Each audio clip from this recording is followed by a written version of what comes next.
새끼가 씨.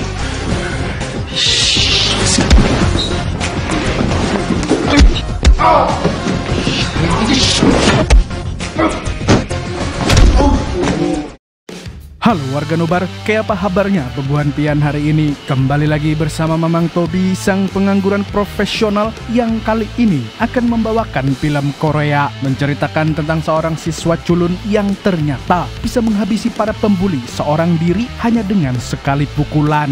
So, tanpa berlama-lama lagi, siapkan mata, telinga, dan anu-anuan kalian semua. Mari kita nobar dan inilah One Punch. Cerita kita awali dari sosok bocah SMA yang baru pindah sekolah bernama Shinwoo. Ia pindah sekolah gara-gara dulu sempat ketahuan bertengkar lalu disidang sama guru BK. Selain tinggal bersama sang ayah yang kita sebut dengan Paman Cho, Shinwoo juga tinggal bersama Gyuri, yaitu anak dari teman Paman Cho. Singkat cerita, pagi ini adalah hari pertama bagi Shinwoo dan Gyuri untuk bersekolah. Namun karena Shinwoo habis push rank semalaman, dia jadi bangun kesiangan. Dan akhirnya telat sampai Shinwoo harus lari supaya nggak dihukum. Tapi waktu lari, dia nggak sengaja menginjak kubangan air yang langsung menyiprat mengenai Yunjong, anggota geng kampret berandalan sekolah. 나 엄마 뒤졌다 진짜. Sialnya, Shinwoo tetap kena hukuman, dan karena telat di hari pertama sekolah, Shinwoo pun langsung dicap sebagai murid pemalas. Bahkan, nggak ada satupun yang ingin berkenalan dengannya. Ditambah selama waktu belajar mengajar berlangsung, bukannya memperhatikan guru, Shinwoo malah asik molor. Bangun-bangun pun sudah waktunya istirahat. Lalu teman sebangkunya mengajak Shinwoo ngudut biar lebih fresh. Tapi, walaupun pemalas Shinwoo ini anak baik-baik, jadi dia menolak. Siangnya, pulang sekolah Shinwoo pergi ke klub tinju punya Paman Cho. Tapi Paman Cho justru menyuruhnya pulang untuk menjaga Gyuri yang sendirian di rumah. Maka dengan senang hati Shinwoo langsung pulang. Dan berhubung pas di sekolah dia nggak kebagian makanan bergizi gratis, Shinwoo kontan bersemangat melihat Gyuri yang baru saja bikin Indomie. Tapi Gyuri menolak berbagi. Jadi Shinwoo pakai trik untuk merebut Indominya Gyuri. Alhasil, Gyuri pun marah dan sedih karena dia habis ulangan di sekolah jadi lapar berat. Persediaan makanan juga udah habis. 잘 먹었습니다. 점 나올 텐데 아무리 비껴도 10점 나오는 게 상식 아니냐? 규리 누님, 그 라면만 먹으면 좀 그러니까. Oleh sebab itu, Shinwoo terpaksa membongkar tabungannya yang nggak seberapa itu untuk beli Indomie dan es krim supaya Gyuri nggak marah. Hingga di perjalanan pulang, ia malah bertemu dengan Yunjong dan geng kampretnya yang lagi malak siswa lain. Awalnya, Shinwoo nggak peduli, tapi waktu Shinwoo lewat, bahunya disenggol sampai es krim dan Indomie untuk Gyuri jatuh, lalu diinjak sama Yunjong. Ternyata, Yunjong ingat kalau Shinwoo murid yang bikin bajunya kena air comberan. Lantas, Yunjong juga menghina dan meremehkan Shinwoo yang udah dicap sebagai murid loyo suka molor. Otomatis Shinwoo kesal dan terpaksa mengeluarkan jurus One Punch-nya. 야! 엄마! 우근주! 야! 정신 차려 임마! Aksi Shinwoo tersebut rupanya direkam oleh banyak orang. Saat itulah Shinwoo menyadari kalau seharusnya dia nggak membuat masalah. Karena kalau sampai viral bisa-bisa dia harus pindah sekolah lagi dan bikin ayahnya tambah repot. Maka Shinwoo segera pulang dan untungnya Gyuri nggak marah lagi setelah Shinwoo menjelaskan kenapa es krimnya bisa rusak. Besoknya, lagi dan lagi Shinwoo telat. Namun hari itu, video Shinwoo yang meninju Yunjong mulai viral di mana-mana. Sehingga waktu Shinwoo jalan menuju kelas, seluruh tatapan mata langsung tertuju kepadanya. Karena Shinwoo adalah satu-satunya murid yang berani melawan Yunjong. Ketenaran Shinwoo juga terendus oleh sang ketua geng kampret, yaitu Lee, yang kita sebut saja Samidi. Dia adalah anak pemilik sekolah yang merasa paling berkuasa, paling kuat, dan paling tak terkalahkan. Gara-gara video itu juga, Yunjong kena marah Samidi karena bisa-bisanya kalah sama murid cupu dan pemalas kayak Shinwoo. Makanya, Samidi menyuruh Yunjong untuk memberi Shinwoo pelajaran. 그럼 가서 해결해. 네, 그래. 들어가겠습니다! Dan nggak butuh waktu lama, Yun Jong bersama antek-anteknya langsung menemui Shin-woo di kelas untuk menantang gelut. Tapi karena udah janji nggak akan membuat masalah di sekolah, Shin-woo menolak tantangan itu. Sementara Gyuri tak terima kakaknya diintimidasi oleh Yun Jong dan kawan-kawan. Gyuri pun mengolok-olok mereka yang beraninya keroyokan. 진짜 어이가 없네, 씨.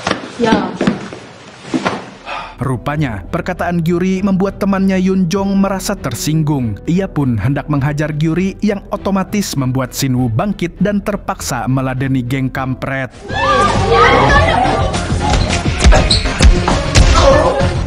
아이고, 정신 차려, 임마! 실리 개새끼야! Aksi itu dipantau oleh ketua OSIS bernama Jisung. Lalu usai pergelutan yang dimenangkan Shin-woo tersebut, Jisung langsung memanggil Shin-woo. Bukannya ditegur karena bikin keributan di sekolah, Shin-woo justru ditawari untuk bergabung ke OSIS. Tapi karena Shin-woo nggak mau menjadi siswa yang hits, pengen jadi orang biasa-biasa aja, ia pun menolak tawaran tersebut. 차라리 학생회에 들어와서 우리랑 함께 하자. 안 할래요. 귀찮을 것 같아서. 그런 거 스타일에도 안 맞고. 우리한테 꼭 알려줘야 돼. Dan ternyata bukan cuma Jisung yang tertarik. Samidi tahu-tahu datang menemui Shin-woo dan mengajaknya bergabung ke gengnya untuk memperkuat kekuasaan. Samidi bahkan menjamin Shin-woo bakal tetap aman karena selama ini bapaknya Samidi melindungi geng preman sekolah tersebut. Belum sempat Shin-woo menerima tawaran itu, Samidi lebih dulu memberikan nomor HP-nya. Ia yakin Shin-woo pasti tertarik bergabung dengannya. 폰 좀 줘볼래? 마음 바뀌거나 필요한 일 있으면 연락해. Sepulang sekolah, Shin-woo mampir membeli helm sebagai hadiah ulang tahun untuk Gyuri. Sesayang itu, Shin-woo sama Gyuri sampai rela menggunakan uang tabungannya demi membahagiakan sang adik. 이게 뭐야? 내 생일인 거 어떻게 알았어? 남의 달력에 그렇게 크게 써놓으면 누가 모르냐? 진짜 촌스럽다. 아이씨, 깨나.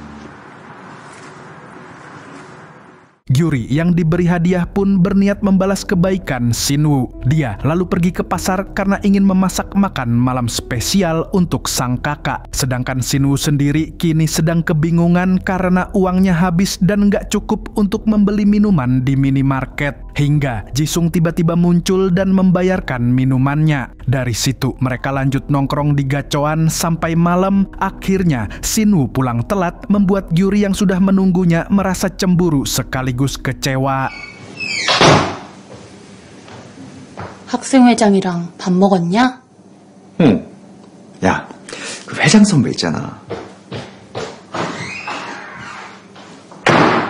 Di sisi lain, sebenarnya geng kampret punya bisnis jual beli jersey MU KW. Nah, dari situ mereka memeras murid lain untuk membeli jersey tersebut. Namun sejak kedatangan Shin-woo, kini orang-orang mulai berani melawan. Uang yang mereka dapatkan juga semakin berkurang. Alhasil, Samidi langsung ngamuk. Dia juga memerintahkan anak buahnya untuk melakukan berbagai cara supaya jualan mereka tetap laku. Walaupun itu berarti harus menggunakan kekerasan. Sementara itu, seorang siswa kelas 3 bernama Junggi tertarik bergabung dengan klub Pamanco. Rupanya, ia terinspirasi dari Shin-woo yang memiliki jurus One Punch mematikan. Junggi sendiri merupakan atlet tinju yang telah menjuarai beberapa turnamen. Hingga suatu hari, Shin-woo melihat Junggi bertemu Jisung dan mengira kalau mereka pacaran. Tapi Junggi klarifikasi dan bilang kalau sebenarnya mereka berdua adik kakak. Tak lama Pamanco datang dan memuji kemampuan tinjunya Junggi. Mendengar orang lain dipuji oleh ayahnya, Shin-woo pun merasa cemburu.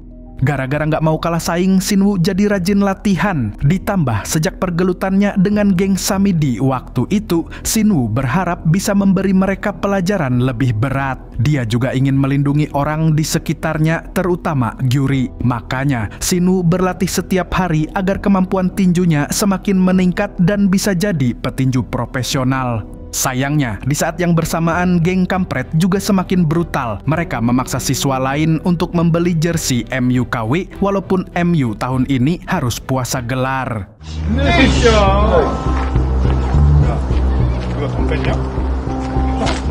야!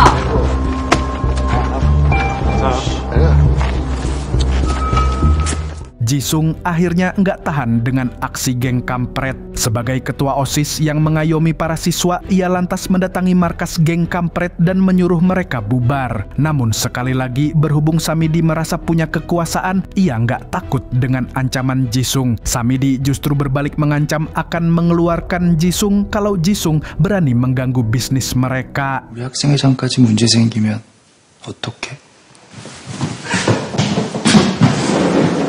Meski begitu, sebenarnya Samidi merasa was-was. Ia kemudian mengirim salah satu anak buah terkuatnya untuk menghajar Sinwoo. Karena menurutnya, saat ini Sinwoo adalah ancaman terbesarnya.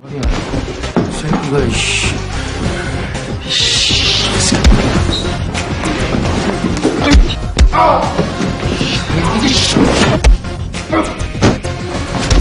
Sinwoo yang enggak tahu apa-apa sontak balik menyerang. Sialnya, perkelahian itu diketahui oleh Pak Guru yang kita sebut saja Pak Tukimin. Lalu Pak Tukimin memanggil Paman Cho dan mengancam akan mengeluarkan Sinwoo jika Sinwoo terus-terusan membuat onar di sekolah. Kenapa hanya Sinwoo yang dihukum? Balik lagi, karena Samidi memiliki privilege sebagai anak pemilik sekolah.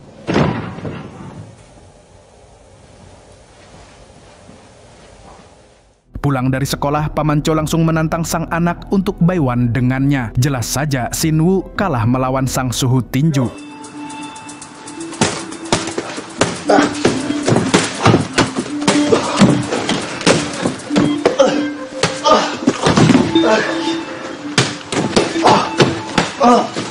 Tapi maksud Paman Cho di sini adalah untuk memperingatkan Sinwoo agar tidak menggunakan kemampuan tinjunya secara sembarangan. Terlebih yang dilawan adalah Samidi yang punya uang dan kuasa besar. Sinwoo harus sadar diri kalau mereka hanya golongan orang kismin.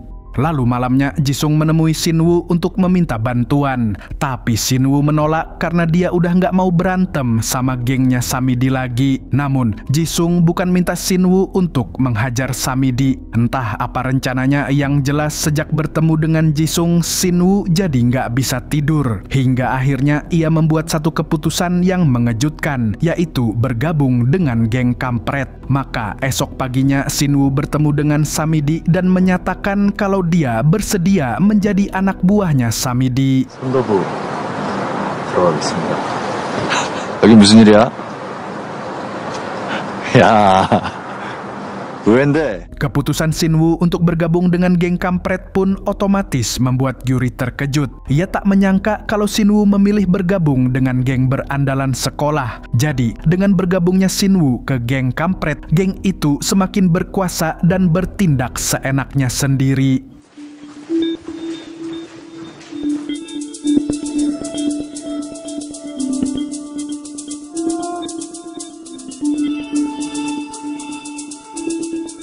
Gyuri nggak bisa menutupi rasa kecewanya. Ia bahkan sengaja menunggu Sinwoo pulang hanya untuk mengembalikan helm warna pink yang dulu dihadiahkan oleh Sinwoo padanya. Sontak Sinwoo menyesal, namun ia sadar kalau ia tidak akan bisa mengobati kekecewaan Gyuri. Sinwoo sekarang mengikuti Samidi kemana-mana, termasuk ikut berjualan jersey MU KW dan memaksa murid-murid lemah untuk membeli jersey tersebut. Sayangnya, tanpa sepengetahuan Sinwoo, Samidi ternyata punya rencana lain. Diam-diam Samidi menyuruh Yun Jong dan anak buahnya untuk menghancurkan klub tinju milik ayahnya Sinwoo. Namun, saat itu hanya ada Junggi yang lagi latihan di klub tersebut. Karena sudah terlanjur basah, mereka lantas menyerang Yunggi secara brutal.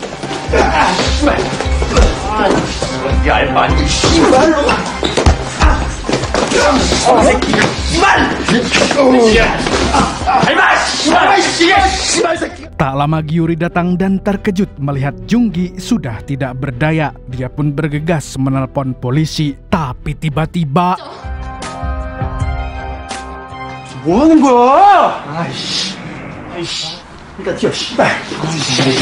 Serangan mendadak itu membuat Gyuri tak sadarkan diri. Sinwoo yang baru pulang pun syok berat melihat adiknya tergeletak. Dan setelah mendengar penjelasan Jung-gi soal penyerangan Yun-jong, sontak Sinwoo naik pitam. Adik yang dia jaga dengan sebaik mungkin kini menjadi korban kejahatan Samidi. Maka tanpa buang-buang waktu, Sinwoo langsung mendatangi Yun-jong dan kawan-kawannya. Dia berniat membalas perlakuan mereka yang berani mengusik keluarganya. Ternyata mereka sudah menunggunya di basement sebuah gedung dan adu tinju 1 lawan orang se-RT pun dimulai.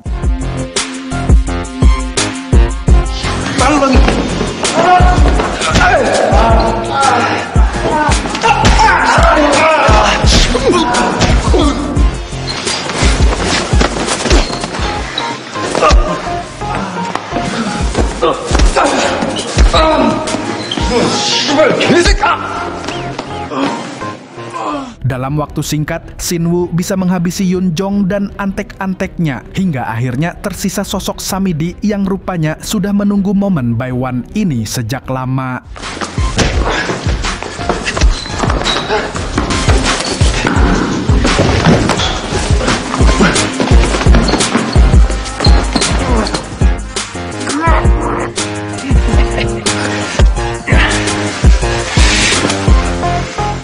Sialnya, pertarungan sebelumnya telah menguras tenaga Sinwoo. Ia pun hampir kewalahan hingga Samidi merasa menang. Namun, pertarungan belum berakhir.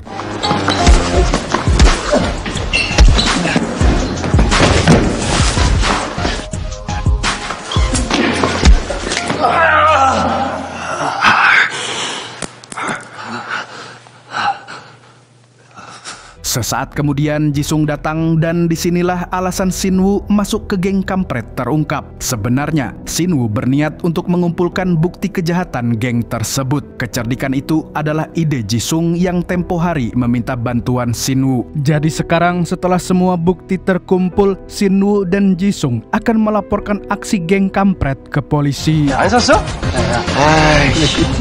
근데 어제 주말에 학교 선생님이랑 사우나도. Dan akhirnya geng kampret pun bubar. Sementara Sinwoo kini resmi ditunjuk sebagai pahlawan sekolah. Berkat keberaniannya, para bandit di sekolah tunduk kepadanya. Sinwoo pun menjadi sosok yang disegani oleh semua orang, termasuk oleh para seniornya. Dan film pun tamat dengan sangat menginspirasikan. Dari film ini kita belajar bahwa kekuatan harus datang beriringan dengan tanggung jawab. Ingat kata pamannya Spider-Man, di balik tubuh yang kuat terdapat jiwa yang salah. With great power comes great responsibility, yang artinya kekuatan besar membawa konsekuensi tanggung jawab yang tinggi. Gitulah pokoknya. Jangan hanya memanfaatkan kekuatan fisik ataupun kekuasaan orang lain untuk melakukan perundungan seperti Samidi. Oke, segitu dulu dari saya, Mamang Tobi, sang pengangguran profesional. Dan sampai jumpa di video-video selanjutnya. Nah, kalau begitu, Burung Kuntul pamit undur diri.